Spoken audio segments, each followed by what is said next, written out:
Με ξεφτύλισε, αυτό μου έκανε. Με έκανε στη γειτονιά ρεντίκολο το σκυλιό. Αυτή τη βδομάδα 2 φορές πήγε στο φροντιστήριο και 2 την κοπάνισε. Μ' ακούς? Από εκεί έρχομαι.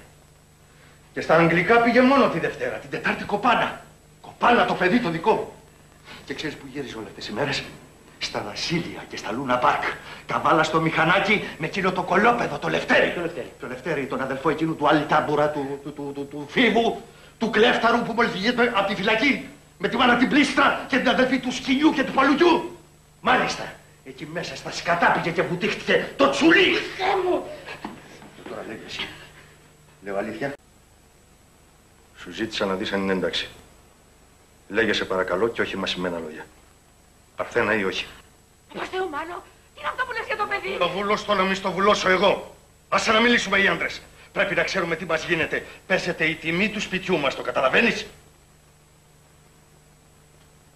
Λοιπόν, μίλα έξω από τα δόντια.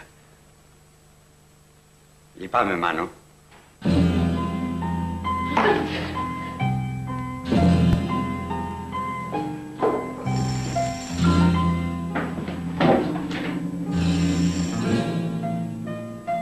Όχι.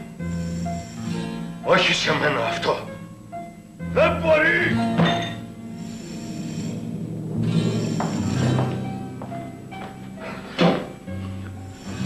Προσπάθησε να το δεις ψύχρεμα, Μάνο. Δεν ζούμε πια στο μεσαίωνα έτσι.